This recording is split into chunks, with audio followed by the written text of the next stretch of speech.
সেই ডিম থেরাপিস্ট যুবলীগ নেতা অথবা কর্মী মিজান কিন্তু জামিনে মুক্তি পাইছে। আমি কালকে বলছিলাম যে ডিম নিক্ষেপ পশ্চিমা বিশ্বে এটা একেবারেই ডাল ভাত। এটা যারা বিক্ষোভ করে তারা এটা করে, তারা জানে যে কোনটা ছুড়লে, যেমন জুতা মারতে পারে, জুতা ছুটতে পারে, কেউ যদি আঘাত লেগে যদি আহত হয় সেটা অপরাধ। কিন্তু ডিম হলো ডিম, তারপরে যেমন দেখবেন যে কেক ছুঁড়ে মারে, এমনকি মুখেও মারে। এটা কারণ বিক্ষোভের একটা ওদের সংজ্ঞা আছে যে এইটুক পর্যন্ত তারা অ্যালাউ করবে, সেইটুক তারা করে। কালকে খেয়াল করেন, বাগে যে পাইলো, ইচ্ছা করলে মির্জা ফখরুল সবাইকে ধাক্কা ধুক্কা দিয়ে পিটাইতে পারতো না? পারতো।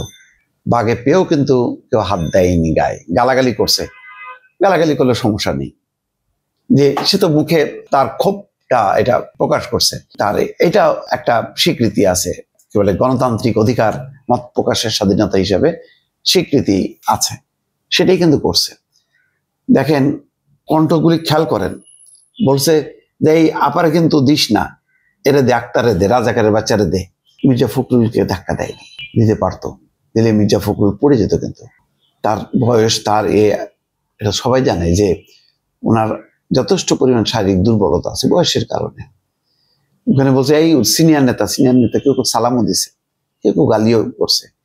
তার মানে একটা মাত্রা রেখে কিন্তু বিক্ষোভ করছে। এই বিক্ষোভের প্রেক্ষিতে কেউ বলছে যে তার গ্রিন কার্ড বাতিল হবে, দেশে ফেরত পাঠাই দেবে, এমন কিচ্ছু হবে না। বরং বিষয়টা এটা ছিল না, বিষয়টা ছিল যে দেখেন ওই যে খেয়াল করেন, মানে কারা যেতে পারেনি ইউনূসের সঙ্গে, এদের পাসপোর্টের বোধহয় সমস্যা ছিল, যেটা কালকে ডয়েচে ভেলে, মাফ করবেন, ঠিকানার যে ইন্টারভিউতে ছিলাম সাক্ষাৎকারে খালিদ মহিউদ্দিনের, সেখানে গোলাম মুর্তজা বলছে যে আসলে পাসপোর্ট সমস্যার কারণে তাদের ওই ভিআইপি প্রোটোকল দিয়ে ইউনূসের সঙ্গে বেরোনো সম্ভব হয়নি। তাহের, সৈয়দ আবদুল্লাহ মোহাম্মদ তাহের, তিনিও কিন্তু একসাথে বেড়েছে, কিন্তু উনি জানেন যে কোন গেটে তার নেতা কর্মীরা থাকবেন, তিনি সেখানে গেছেন। তারা 30-40 জন ছিল, তারা তাকে নিয়ে চলে গেছে। তিনি জানেন না যে এই পাশে, তাইলে হয়তো যদি জানতেন তাহলে তার নেতা কর্মীদেরকে এক জায়গায় এনে প্রোটেকশনের ব্যবস্থা করতে পারতেন। ভুলটা আমি বলবো যে বিএনপি এবং এনসিপি নেতাদের, তাদের উচিত ছিল নেতা কর্মীদের সেখানে আসা, ভেতর থেকে ফোন করা যে আমরা অমুক গেট দিয়ে বেরোচ্ছি, তোমরা ওখানে আসো। কারণ এইরকম যে একটা বিক্ষোভ হবে এটা তো সবাই জানাই ছিল।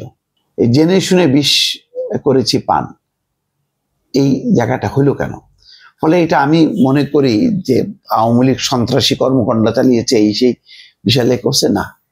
এইরকম ডিম ছোড়া যদি অপরাধ হইতো, তাহলে বাংলাদেশে আদালত চত্বরে, যেখানে বিচারের জন্য বিচার প্রার্থীদেরকে নেওয়া হয়, কি পরিমাণ ডিম নিক্ষেপ হয়েছে আপনি চিন্তা করেন।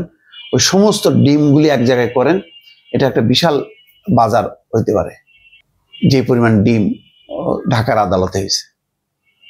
আদালতের ভেতরে এজলাসের মধ্যে সাংবাদিককে পিটায় শুয়াই ফেলতেছে, বিচারক দেখে ভয়ে তাড়াতাড়ি তার নিজের খাস কামড়ে চলে যাচ্ছে। তো সেখানে এটাকে আপনি কি বলবেন, আর এটাকে কি বলবেন? তো এটা নতুন কিছু না, কিন্তু কালকে এটাকে আমরা বিশাল করে আমরা করছি, মানে প্রজেক্ট করছি। একেবারে সরকার বিবৃতি দেয়, বিএনপি বিবৃতি দেয়, জামাত বিবৃতি দেয়, এনসিপি মানে সংবাদ সম্মেলন করে, শাহবাগ থেকে মিছিল বের করে, হুলস্থল। কিন্তু কি হলো, সেই মিজানকে অ্যারেস্ট করছে পুলিশ। কোথায়? মিজান ওখানে, তাদের তো উল্লাস, তাদের তো কিছুই নাই, ওই একটা ডিম মেরেই তাদের একটা সাফল্য। ওটা নিয়ে জ্যাকসন হাইটসে গেছে, তারপরে ওই যে নবান্ন রেস্টুরেন্টের সামনে উৎসব করতেছে, তখন পুলিশ ধরছে। পুলিশ কেন ধরছে জানেন? ওই ডিমের কারণে না। বিএনপির একজন কর্মী অভিযোগ করছে পুলিশের কাছে যে তাকে ছুরি মারার চেষ্টা করছে এই মিজান, সেই কারণে তাকে আটক করে নিয়ে গেছে, দেখছে যে না ঠিক, তাকে তার জামিনে মুক্তি দিয়েছে। যদি বুঝতো যে সত্যি সে ছুরি ব্যবহার করছে বা এরকম প্রমাণ আছে, তাহলে কিন্তু তাকে ছাড়তো না, তাহলে কেস ঘুরে দিত। এখানে কিন্তু কেস ঘরে নেই। এখানে দেখলাম মিজান তার পরিবার সহ জানে, তারা জানে যে আইনের আওতায় কতটুকু কি করতে হবে, কতটুকু করতে পারবে না তারা, এটা বুঝেই কিন্তু তারা করছে। কিন্তু আওয়ামী লীগের বিপরীতে পাল্টা কর্মসূচি করতে পারেনি বিএনপি এনসিপি, এটা হচ্ছে ব্যর্থতা। আমি এখানে ওই সরকার, ওই কনসুলেট, এম্বাসি এদেরকেও দায়ী করে, এরা তো সরকারি, এরা আর কি করবে। বিষয়টা হলো রাজনীতিকে রাজনীতি দিয়েই মোকাবেলা করতে হবে, সেই জায়গাটায় ব্যর্থ হয়েছে। এই জন্য মিজান দেখেন, তারা এখন রাজকীয় সম্বর্ধনা রীতিমতো, সে এখন হিরো আওয়ামী লীগের কাছে। দর্শক।